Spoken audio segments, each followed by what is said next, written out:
بدماشی کر رہے ہیں نا کہ پولیس کھڑی کر کے ان سے واٹر کینن زہر ڈال کے پھینک دیتے ہیں. یہ تو بدماش ہیں, یہ کوئی پولیس تو نہیں, یہ بیچاری پولیس کا تو کام ہے کہ ان بدماشوں کے لیے. چیئرمین عمران خان کے دور میں 150 روپے لیٹر پیٹرول پر شہباز شریف صاحب کو نیند نہیں آتی تھی. اب کون سی سلیپنگ پلز لے رہے ہیں جناب چیئرمین؟ منصف کے ہوتے ہوئے جناب چیئرمین اگر جلاد اپنا کام شروع کر دے تو پھر اس منصف کی گردن اتار دینی چاہیے.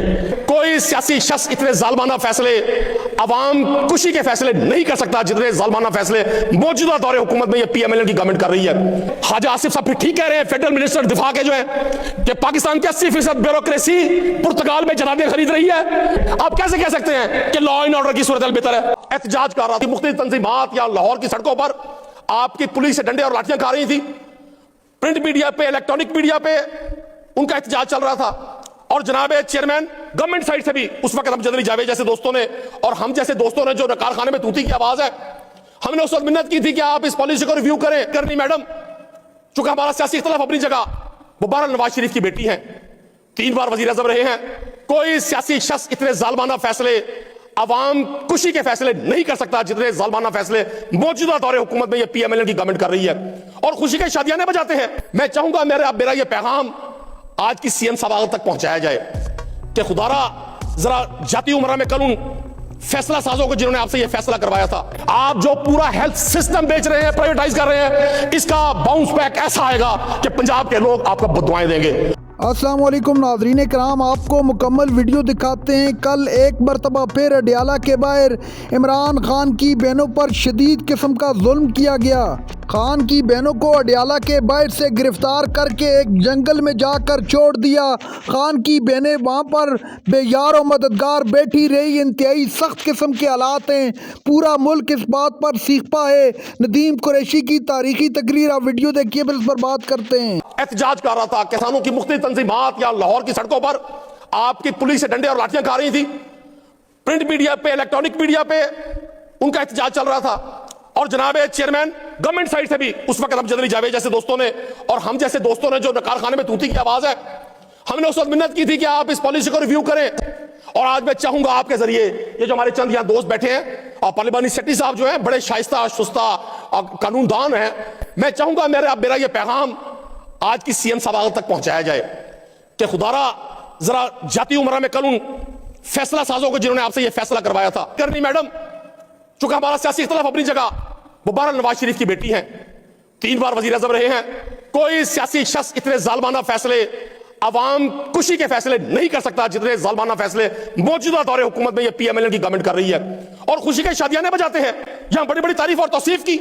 اور میں میڈم سے کہوں گا بلائیں اپنے ان مشیروں کو, ان الیکٹڈ مشیروں کو جو ہمارے پاس رپورٹس ہیں, چونکہ آپ کے وزراء کو تو ہم نے بے بس پایا ہے یہاں. مجھے نہیں سمجھ آتی کسی وزیر نے, کسی منتخب نمائندے نے یہ پالیسی بنائی ہو. بلا کے جاتی عمران کو کل کان پکڑوا کے 2 چانٹے ان کے کانوں کے نیچے لگائے جنہوں نے کہا تھا کہ گورنمنٹ پرچیز نہ کرے فیڈ. سر, جب گورنمنٹ نے فیڈ پرچیز نہیں کی, لوگوں نے اونے پونے بیچی. میں نے اس وقت کہا تھا 3500 سے 4000 من کاشت ہے, قیمت ہے پروڈکشن کی گندم کی. اب جب لوگوں نے سیل کر دی, جناب چیئرمین آپ بزنس مین ہیں, میں بزنس مین ہوں, امجد صاحب ہیں, طارق گل صاحب ہیں, ہم نے اپنی انویسٹمنٹ کی ہے, ہم نے گندم پرچیز کر لی, یا کاشتکار نے اپنے نقصان کو کم کرنے کے لیے وہ گندم سیو کر لی. سر, اب گورنمنٹ کو کس نے یہ اختیار دیا ہے کہ ان کے گھروں پہ چھاپے مارے؟ میری عقل اور سمجھ سے باہر ہے. میرے بھائی امجد علی جاوید صاحب نے کہا کہ جی پچھلی حکومت میں, تحریک انصاف کی حکومت میں, عثمان بزدار صاحب کی حکومت میں پیسے دے کر افسران لگا کرتے تھے. بڑے افسوس کی بات ہے, میں ان سے ڈیبیٹ کر سکتا ہوں, یہ بڑے سمجھدار اور ذہین آدمی ہیں, لاجیکلی میری بات مانیں گے. سر, جتنے تحریک انصاف کے دور میں اس سائٹ پر تھا, آپ لوگ اس سائٹ پر تھے, تحریک انصاف کے دور میں جتنے افسران تھے, میں اکثر ٹی وی میں بھی یہ بات سنتا ہوں, ہر شخص یہی اعتراض کرتا ہے جی تحریک انصاف کے دور میں deputy commissioner D P Os پیسے دے کے لگتے تھے. جناب چیئرمین, جو افسران تحریک انصاف کے دور میں تعینات تھے, ان میں سے آج بھی آپ کے 11-12 ڈویژنوں میں سے 8 ڈویژنوں کے کمشنر وہی ہیں جو تحریک انصاف کے دور میں تھے. آپ کے یہ چیف سیکرٹری جو آج بیٹھے ہوئے ساری فیصلہ سازی کر رہے ہیں, یہ اس وقت ساؤتھ پنجاب کے چیف سیکرٹری تھے. آپ کے C P Os, D P Os, 80% Punjab کے افسران امجد علی جاوید صاحب وہی لوگ ہیں جو تحریک انصاف کے دور میں تعینات تھے. اگر وہ اس وقت پیسے دے کے تعینات تھے, بقول آپ کے جناب چیئرمین, بقول آپ کے اگر وہ پیسے دے کر لگے اس وقت, تو پھر آج آپ کے دور میں خواجہ آصف صاحب پھر ٹھیک کہہ رہے ہیں, فیڈرل منسٹر دفاع کے جو ہیں, کہ پاکستان کی 80% بیوروکریسی پرتگال میں جنادیں خرید رہی ہے اور جنادیں خرید کر وہاں کی شہریت لینے کی طالب ہے. تو جناب چیئرمین آپ ایک ہی وقت میں دو باتیں نہیں کر سکتے. یا آپ کا تحریک انصاف پر لگایا گیا الزام جھوٹ تھا, یا پھر آپ کے آج کے دور میں وہ لا قانونیت بچی ہوئی ہے جس کی کوئی مثال نہیں ہے. آپ کیسے کہہ سکتے ہیں کہ لا اینڈ آرڈر کی صورتحال بہتر ہے؟ میڈم کہتی ہے آئی جی صاحب تحریک انصاف نے جلوس نکالنا تھا, آپ انتظار کرتے رہے, کوئی نہیں آیا. بھائی میڈم نے تو سی سی ڈی بنا کر آئی جی پنجاب پر عدم اعتماد کر دیا. اگر عدالتوں کے ہوتے ہوئے سر, منصف کے ہوتے ہوئے جناب چیئرمین اگر جلاد اپنا کام شروع کر دے تو پھر اس منصف کی گردن اتار دینی چاہیے. یہ میں نے نہیں کہا, یہ کچھ دہائیاں پہلے ایک جمیکن شاعر تھا, اس نے کہا کہ جن معاشروں میں مجرم قوانین بنائے وہاں انصاف کی توقع نہیں ہو سکتی. اور نیلسن منڈیلا نے کچھ عرصہ پہلے کہا تھا, وہ چلا گیا دنیا سے جدوجہد کر کے, اس نے کہا تھا غربت انصاف سے ختم ہوتی ہے, جبر اور طاقت سے ختم نہیں ہوتی. مجھے حیرانی اس بات کی ہے کہ بجائے اس کے کہ ہمارے یہاں حکومتی سائٹ سے لوگ اپنی لیڈرشپ پر یہ پریشر بلڈ کریں کہ آپ کے ہوتے ہوئے گندم پرچیز نہ کرنے کی پالیسی بنی تھی, اب آپ گندم لوگوں سے چھین رہے ہیں. آپ نے نظام عدل کو فیل کر دیا, آپ نے سی سی ڈی بنا دی. مجھے بہت ساری جگہوں پر سی سی ڈی کی ورکنگ پر بڑا میں اپریشیٹ کرتا ہوں ذاتی حیثیت میں, میری جماعتی پالیسی نہیں ہے. میں دیکھ رہا ہوں کہ جب جرم اور غنڈہ گردی اسٹریٹ کرائم اس حد تک بڑھے گا, لوگوں کو روکنے کے لیے کوئی اسٹیپ لینا پڑے گا. لیکن سر آپ کے اسٹیپ نے کیا کیا؟ آپ کے اسٹیپ نے موجودہ ایگزسٹنگ سسٹم کو نو کانفیڈنس کر دیا, کوئی مانے یا نہ مانے.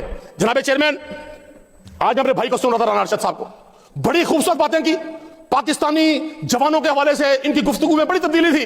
پچھلی بار جب یہ یہاں تھے اور تحریک انصاف وہاں تھی, ان کی گفتگو ڈیفرنٹ تھی. مجھے ایک شاعر کا شعر یاد آ گیا,